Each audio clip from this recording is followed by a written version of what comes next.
Hello. In this lesson, we will create the KITT light effect from the legendary 80s series Knight Rider as an example of a for loop. The application will be shown using Tinkercad. However, you can perform the setup in a physical environment. The purpose here is to ensure you can see the circuit clearly and analyze the details comfortably. When you build the same circuit and apply the same codes, the KITT light effect will perform just as it does in the simulation. Let's begin with the circuit setup review. First, using a jumper wire, connect the GND pin to the ground line on the breadboard. Then, connect the cathode shorter leg of each LED to a common ground rail on the breadboard. Next, we connect pin number 2 to the anode long leg of the red LED. We connect a 330 ohm resistor, which has orange-brown color bands in between. If you notice, we made this connection to the breadboard from the outside, bypassing the resistor over the middle section of the breadboard and connecting it to the leg of the LED one row above.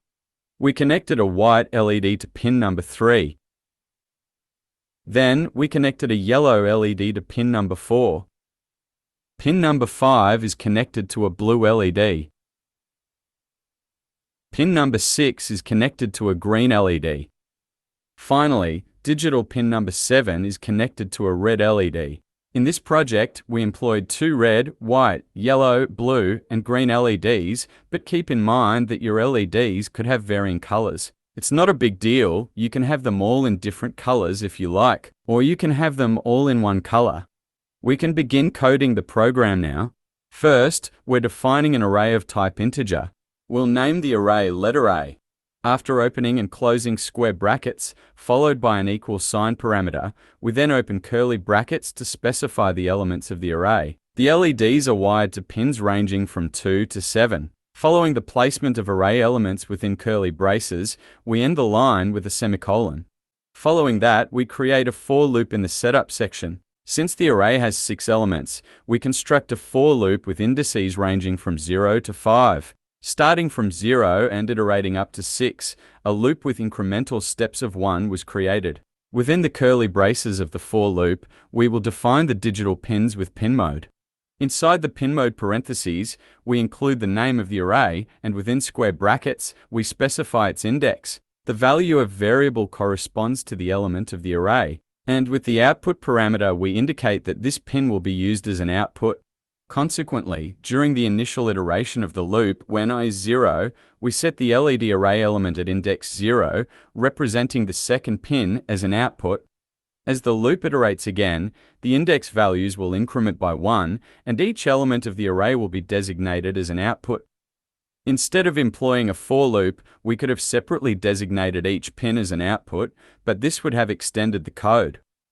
Now, we proceed to the loop section, where the code will run continuously. For creating sequentially flashing lights, we need to use a for loop. Once more, we generate a loop from 0 to 6, and the loop will continue to increment by 1.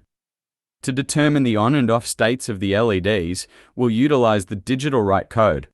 This code will take the array as the first parameter and its value as the second parameter. Within the parentheses of this code, we'll provide a value of high or 1 for the LED to turn on and a value of 0 or low for it to turn off. During the initial iteration of the loop, when the index is 0, the second pin will receive a high value, causing the red LED to turn on. Subsequently, we introduce a delay of 100 milliseconds to allow us to observe the LED while it's on. Afterwards, we ensure the LED is turned off by setting the value of the same pin to low.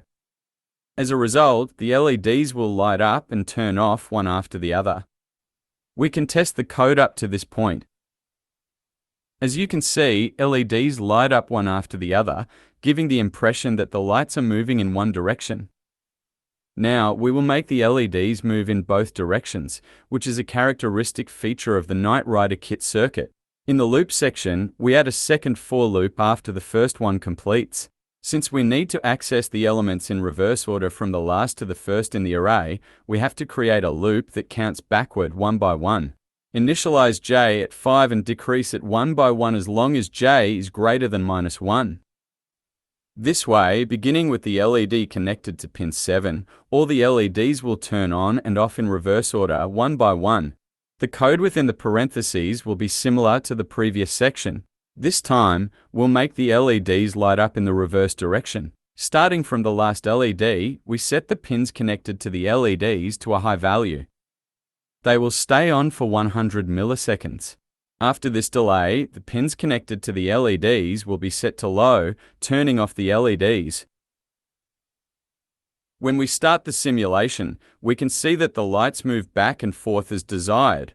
By decreasing the delay time, you can make the lights move faster.